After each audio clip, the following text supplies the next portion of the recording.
읽겠습니다. 애굽에 관한 경고라. 보라, 여호와께서 빠른 구름을 타고 애굽에 임하시리니 애굽의 우상들이 그 앞에서 떨겠고 애굽인의 마음이 그 속에서 녹으리라. 내가 애굽인을 격동하여 애굽인을 치리니 그들이 각기 형제를 치며 각기 이웃을 칠 것이요 성읍이 성읍을 치며 나라가 나라를 칠 것이며 애굽인의 정신이 그 속에서 쇠약할 것이요 그의 계획을 내가 깨트리니 그들이 우상과 마술사와 신접한 자와 요술객에게 물으리로다. 내가 애굽인을 잔인한 주인의 손에 붙이리니 포악한 왕이 그들을 다스리라. 주 만군의 여호와의 말씀이니라. 바닷물이 없어지겠고 강이 잦아서 마르겠고 강들에서는 악취가 나겠고 애굽의 강물은 줄어들고 마름으로 갈대와 부들이 시들겠으며 나일 가까운 곳 나일 언덕의 초장과 나일 강 가까운 곡식밭이 다 말라서 난려가 없어질 것이며 어부들은 단식하며 나일 강에 낚시를 던지는 자마다 슬퍼하며 물 위에 그물을 치는 자는 피곤할 것이며 세마포를 만드는 자와 배 짜는 자들이 수치를 당할 것이며 그의 기둥이 부서지고 품꾼들이 다 마음에 근심하리라. 소안의 방백은 어리석었고 바로의 가장 지혜로운 모사의 책략은 우둔하여졌으니 너희가 어떻게 바로에게 이르기를 나는 지혜로운 자들의 자손이라 나는 옛 왕들의 후예라 할 수 있으리야. 너희의 지혜로운 자가 어디에 있느냐? 그들이 만군의 여호와께서 애굽에 대하여 정하신 뜻을 알 것이요 곧 내게 말한 것이니라. 소안의 방백들은 어리석었고 노베 방백들은 미혹되었도다. 그들은 애굽 종족들의 모퉁이 돌이건을 애굽을 그릇가게 하였도다. 여호와께서 그 가운데 어지러운 마음을 섞으셨으므로 그들이 애굽을 매사에 잘못 가게 함이 취한 자가 토하면서 비틀거림받게 하였으니 애굽에서 머리나 꼬리며 종려나무 가지나 갈대가 아무 할 일이 없으리라.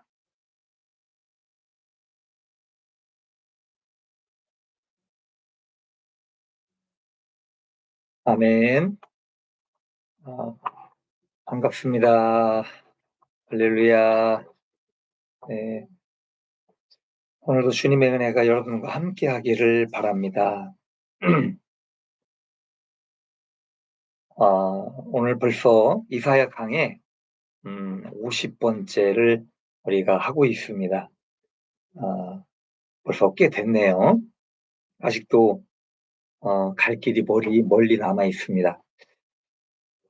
우리가 이사야 13장부터 계속적으로 보게 되면 이 세계 열강, 지금으로 말하면 이렇게 주변 국가들, 이스라엘 민족, 유대 민족에 있는 주변 국가들에 대한 심판에 대해서 말씀을 드렸습니다.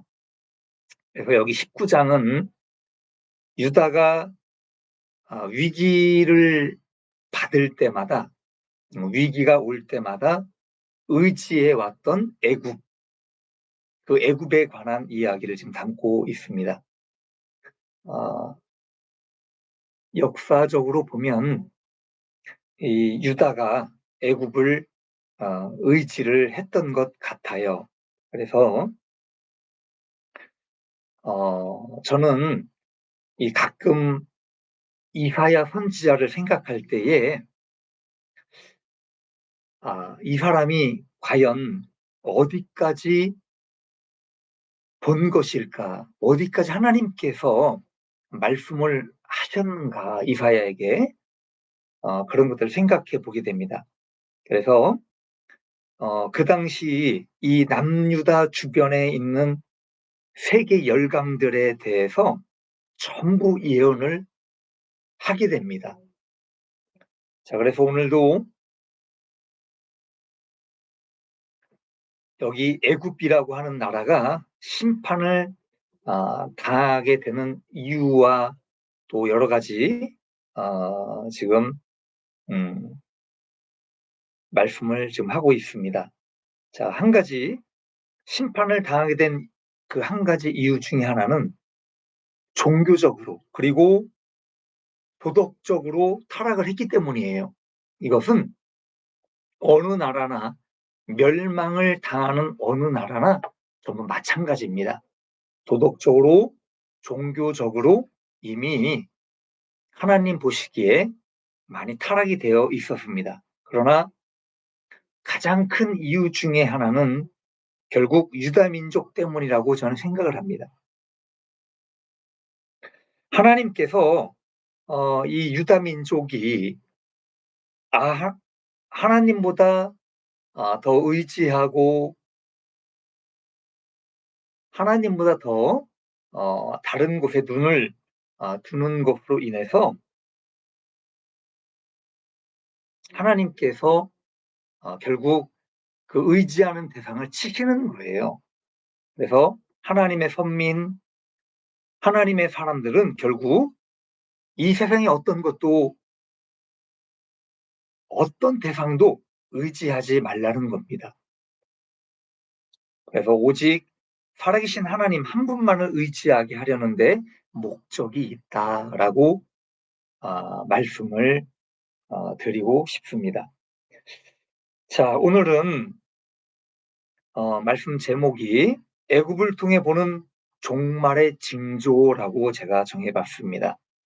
애굽을 통해서 어떤 종말을 보여주고 있는가 쭉 한번 좀 살펴보려고 합니다. 여기 오늘 본문 말씀 1절부터 15절까지의 내용을 보면 하나님께서 애굽이라는 나라에 대해서 심판하시는 장면을 비교적 자세하게 말씀을 하고 있어요. 성경에 기록된 수많은 나라와 민족들이 이 하나님의 심판에 의해 멸망하게 되는 과정을 보게 되면 많은 공통점을 가지고 있습니다.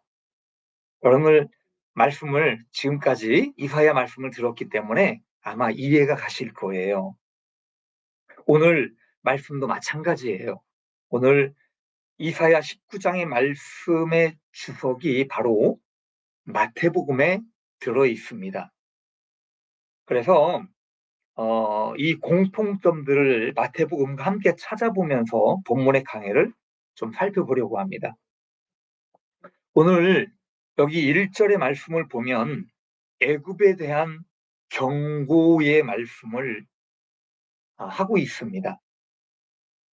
경고. 자, 그런데 하나님께서 빠른 구름을 타고 애굽에 임하신다라고 말씀을 하고 있습니다.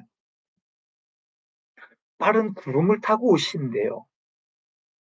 저는 대략 한 17년, 8년 전쯤에 하나님께서 보여주시는 꿈을 꾼 적이 있습니다. 그 꿈에는 예수님께서 구름을 타고 오시는 장면이었습니다. 자, 그런데 구름 위에 계신 주님은 마치 불에 달구어진 새가 빨갛게 달구어진 것을 우리가 보지요. 마치 그런 것처럼 예수님께서 구름 위에 서 계신데 그 모습이 빨갛게 달구어진 그런 모습이셨어요. 구름 위에 그런 모습으로 오시는 주님을 보면서 저는 온몸에 전율을 느꼈습니다. 그리고 그 주님을 맞이하면서 보면서 엄청난 속도로 제가 달리는 장면을 보면서 꿈을 깨게 됩니다. 그 환상의 뜻은 이렇습니다. 주님의 심판과 재림이 가까이 왔다는 거예요. 그런 내용이었습니다. 그렇기 때문에 우리는 신앙생활하는 데 있어서 게으르지 말라는 겁니다. 부지런히 주님을 위해 충성하고 달려가야 될 것을 예표하는 그런 환상의 꿈이었습니다. 주님께서 구름을 타고 오신다는 내용은 성경에 여러 군데 언급을 하고 있습니다. 그래서 참고로 마태복음 24장 29절 30절에는 이렇게 말씀을 합니다. 제가 읽어드리겠습니다. 그날 환난 후에 즉시 해가 어두워지며 달이 빛을 내지 아니하며 별들이 하늘에서 떨어지며 하늘의 권능들이 흔들리리라. 그때에 인자의 징조가 하늘에서 보이겠고 그때에 땅의 모든 족속들이 통곡하며 그들이 인자가 구름을 타고 능력과 큰 영광으로 오는 것을 보리라. 마태복음에 보면 인자께서 구름을 타고 능력과 큰 영광으로 오는 것을 볼 거랍니다. 그런 내용이 나오죠. 그리고 계시록 1장 7절을 우리가 참고를 해봅니다. 계시록 1장 7절에 보면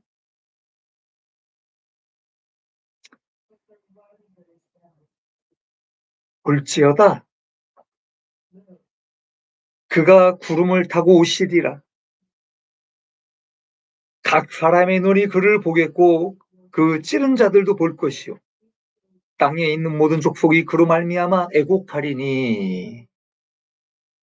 예, 계시록에도 보면 구름을 타고 오신다라고 말씀을 합니다. 그러나 그 구름 타고 오시는 주님을 보면서 많은 족속들이 애곡할 거라고 이야기를 해요.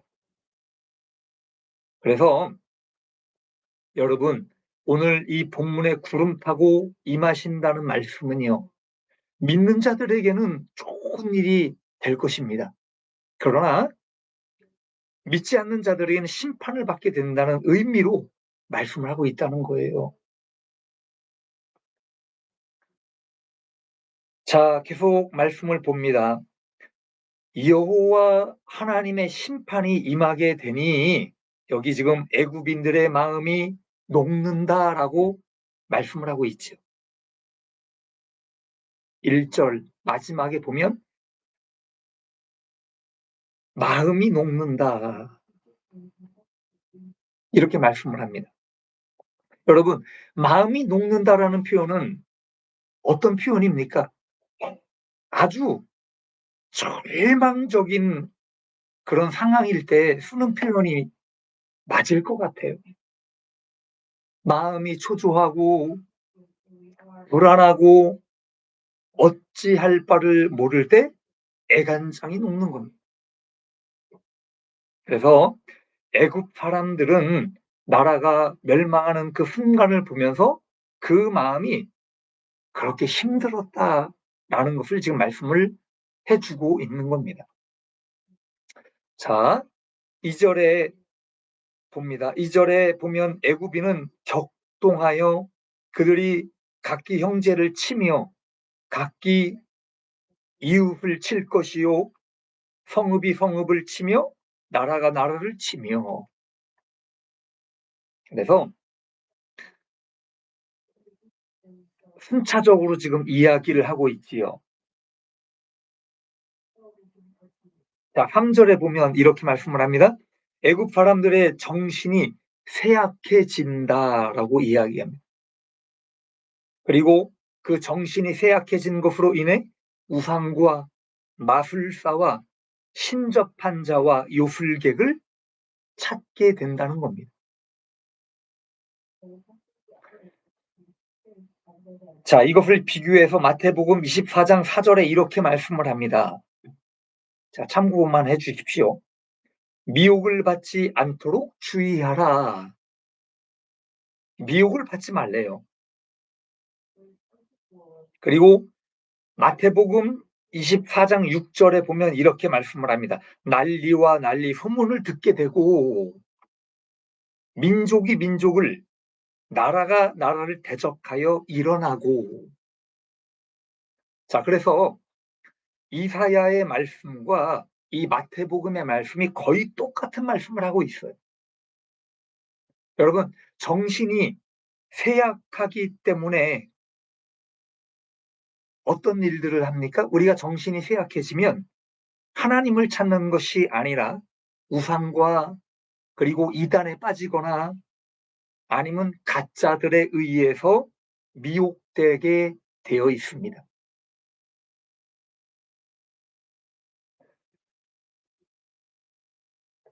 그래서 마태복음에도 미혹을 받지 않도록 주의하라라고 말씀을 하고 있는 거예요.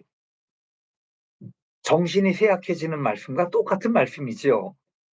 자, 본문 4절로 넘어갑니다. 4절에 보면 이렇게 말씀을 합니다. 잔인한 주인의 손에 붙이리니 포악한 왕이 그들을 다스리리라. 이사야 4절이죠. 19장 4절. 잔인한 주인의 손에 붙이리니, 이것을 마태복음 24장 9절로 보게 되면 이렇게 말씀을 합니다. 환난에 넘겨주겠으며, 환난에 넘겨준대요. 그런데 그 환난에 넘겨준 사람들을 너희를 죽이리니 모든 민족에게 미움을 받으리라. 그래서 마치 적그리스도와 같은 하나님을 대적하는 세력에게 넘겨주게 되면 여러분 고통을 받게 됩니다. 전 세계적으로 하나님을 믿는 사람들을 잡아다가 고통을 줄 거 아닙니까? 그리고 어마어마한 그런 환난들이 일어날 것이에요.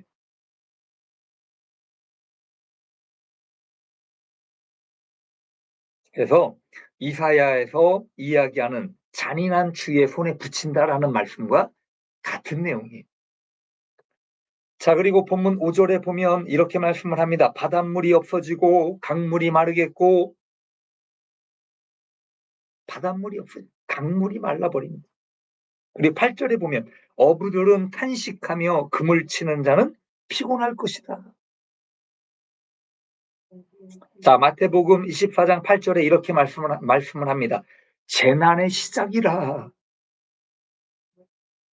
재난이 일어난대요. 여러분 이해가 가십니까?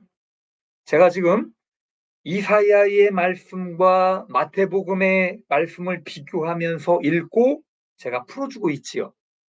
그래서 여기 이사야에서 강물이 마르고 바닷물이 마르는 것이 곧 재난의 시작이라는 거예요. 그런 것으로 인해서 지금 어부들이 고기를 잡으려고 해도 잡을 수가 없는 상황에 있다는 겁니다. 이런 것들이 무엇을 이야기하는가? 생계를 유지하지 못하고 있다는 거예요.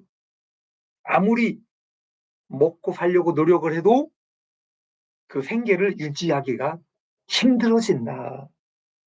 이런 재난의 시작으로 인해서 아무런 소득도 없고 아무리 열심히 일을 해도 먹을 것을 얻지 못하는 일들이 벌어지는 겁니다. 지금으로 말하면 경제 불황으로 인해서 IMF 때와 같이 세계적으로 경제 불황이 일어나는 겁니다. 그것으로 인해서 우리가 돈을 벌지를 못하는 거예요.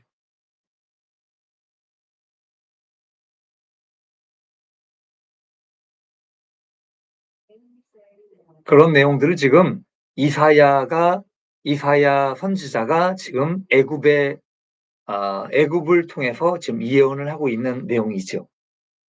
자, 9절에 보면 세마포 만드는 사람들, 즉 옷을 만드는 사람들 전부 망한다는 이야기입니다. 사회적으로, 경제적으로 완전히 붕괴가 일어나는 거예요. 여러분, 애굽은 이런 재난과 환란이 시작이 되었지만 그 나라를 다스리는 왕과 책사들은 정치를 어떻게 하고 있는가? 정치를 완전히 개판으로 하고 있는 거예요. 나라를 힘들게 하고 나라를 잘 다스리지 못하고 있음을 지금 말씀해주고 있는 내용입니다. 그래서 여기 15절 이렇게 말씀을 합니다. 애굽의 머리나 꼬리. 그럼 애굽의 머리나 꼬리는 누구를 이야기합니까? 머리는 종교 지도자들을 이야기합니다. 그리고 꼬리는 그 반대의 사람들을 이야기하겠죠. 상인들이나 일반 평민들을 이야기할 것입니다. 그리고 종려나무나 가지나 갈대는 무엇을 이야기할까요? 종려나무는 높은 지위에 있는 귀족들을 이야기합니다.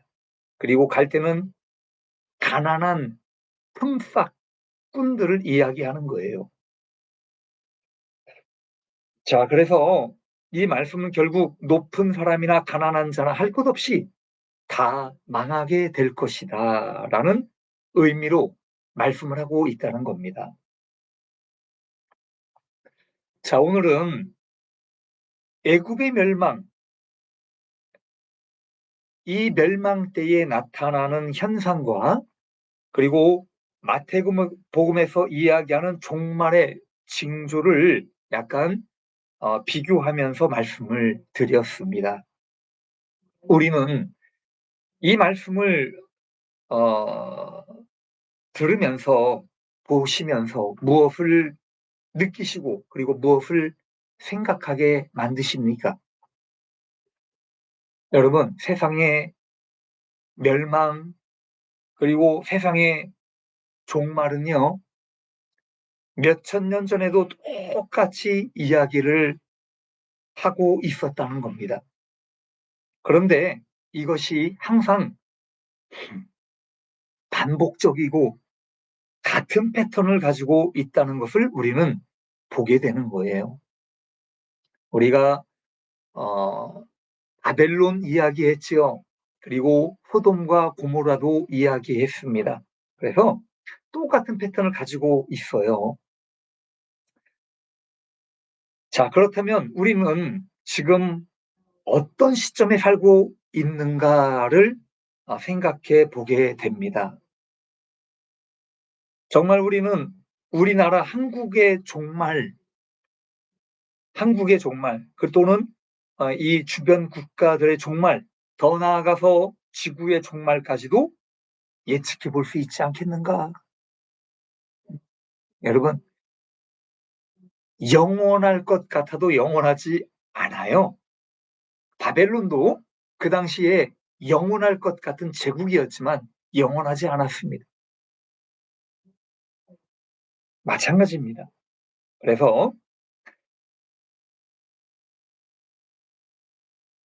사람들의 정신이 어떻습니까? 요즘 사람들의 정신이 어떻습니까? 저는 많이 혼미해져 있다라고 봅니다. 얼마만큼 정말 그 멘탈을 바르게 잡고 있는 사람들이 얼마나 될까? 많지 않은 것 같아요. 나라가 그리고 민족이 민족을 대적하여 일어납니까? 전쟁들이 지금 많이 일어나고 있지요. 재난과 기근이 일어납니까? 곳곳에 지진과 그리고 쓰나미와 여러 재앙들이 종종 일어나는 것을 우리는 보게 됩니다. 한 나라의 대통령은 얼마나 나라를 잘 다스리고 있습니까? 우리 대한민국을 한번 보십시오. 개판입니까? 아니면 정말 정의롭고 하나님 보시기에 올바르게 정치를, 국민들을 다스리고 있습니까? 자, 그래서 우리가 이 성경을 통해 우리가 볼 때 정말 성경에서 말씀하시는 것처럼 주님은 어느 한순간에 구름 타고 이 땅에 다시 찾으실 날이 올 것이라는 것 말씀을 해주고 있다는 거예요. 그렇다면 우리는 오늘 이 말씀을 통해서 무엇을 어떻게 해야 합니까? 우리는 무엇을 어떻게 해야 할까요? 그리고 하나님께서 우리에게 바라시는 메시지는 과연 무엇일까요? 첫째는 여러분은 하나님 안에서 여러분 한 사람 한 사람으로 잘 살으려고 하십시오. 여러분은 개인으로서 그리고 하나님을 믿는 신앙인으로서 개인으로서 잘 살으셔야 돼요. 악인의 번영도 그리고 남의 어떤 행복과 형통도 부러워하지 마십시오. 눈치 보지 마십시오. 하나님의 심판이 결정되는 순간 이런 것들은 안개와 같이 사라질 것이다. 결국은 많은 재벌들과 권력자들도 한순간에 사라질 것이기 때문입니다. 자, 두 번째는 세상의 것들을 의지하지 말라는 겁니다. 세상의 것들을 의지하지 않길 바랍니다. 이 말씀은요, 우리가 계속적으로 그리고 반복적으로 이야기를 했습니다. 우리는 마치 유대민족이 힘든 순간마다 이 애굽을 의지하려고 했던 것처럼 우리도 마치 주변에 있는 어떤 의지하는 것들 하나쯤은 가지고 있지 않았나라고 생각을 해보는 거예요.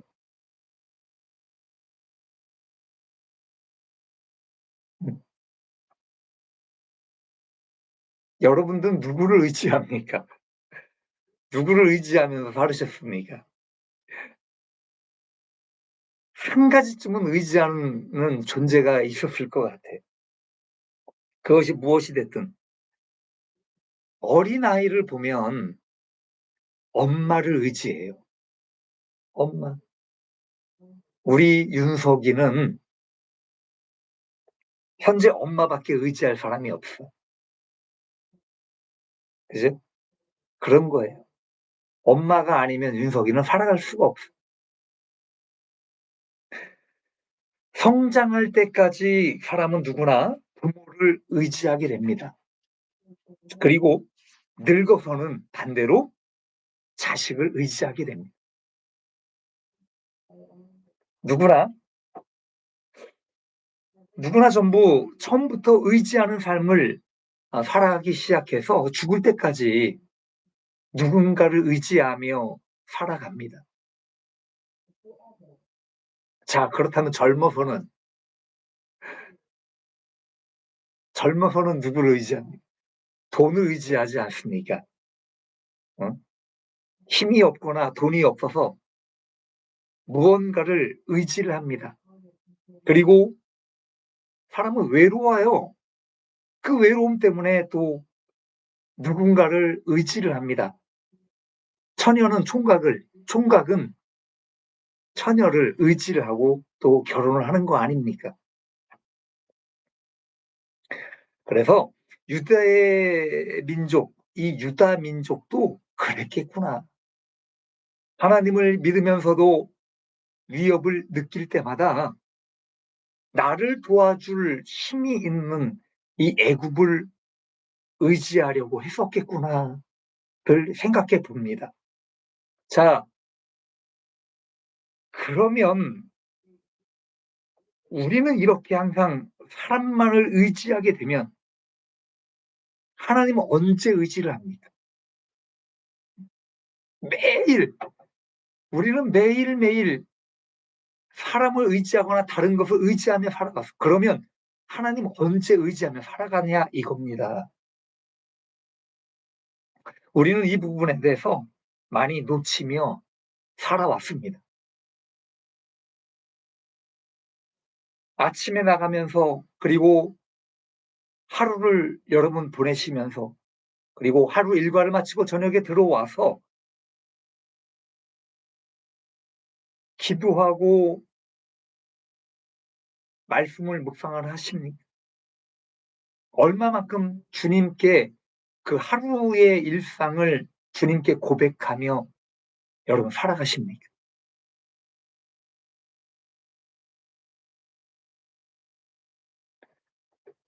힘든 일이 있습니까?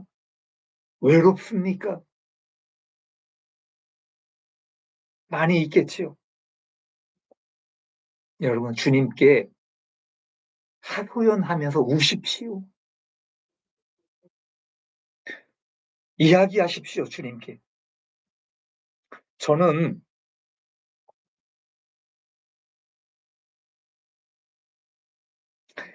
삶에 있어서 가장 힘든 순간을 지나올 때에 정말 자살하려고 했었던 강렬한 마음이 든 적이 있습니다. 그 순간에도 생각이 난 것이 어머님과 아이들이었어. 죽으려고 그 밧줄을 가지고 산으로 올라갔을 때도 기억이 났던 어머님과 아이들이 얼굴에, 머리에 떠올라요. 그들이 내가 죽으면 누구를 의지하며 살아가겠는가. 그리고 주님이 생각이 납니다. 주님이 생각이 나요. 그래서 결국 죽을 수가 없었습니다. 그리고 차츰차츰 평안을 찾아갔습니다. 여러분, 이제부터는 누구나 다 마찬가지예요. 다른 것을 의지하는 하는 그것에서 여러분 그런 충동들이 일어나고 삶에 힘듦이 오고 그리고 결국은 자기 자신을 망치게 되는 거. 그러지 말고 이제부터는 여러분의 눈과 마음을 돌리셔서 여러분에게 위로를 주시는 그리고 진정한 행복을 주시는 그리고 기쁨과 평안을 주시는 하나님을 의지해 볼 수 있기를 바랍니다. 마지막으로 하나님의 심판은 홀연히 임하게 된다는 겁니다. 우리는 늘 이것을 준비하며 살아갈 수 있기를 바랍니다. 누군가의 이야기를 들으면 안타까움이 생깁니다. 예전에는 신앙인이었고 하나님을 위해 이렇게 살아가야지라고 선언까지 했었던 사람이었는데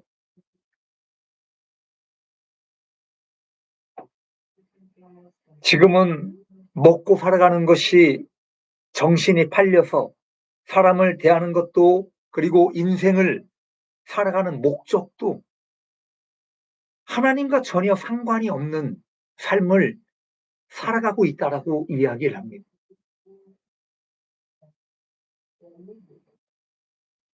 구원에 관한 문제를 우리가 어떻게 할 수는 없어요. 우리가 이야기할 수는 없는 겁니다. 구원에 관한 문제는. 주님의 주관이시니까요. 그러나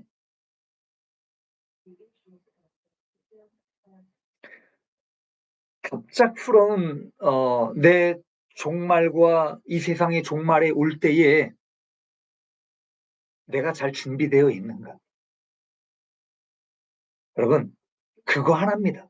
내가 하나님 앞에 잘 준비되어 있는가? 그거 한 가지예요.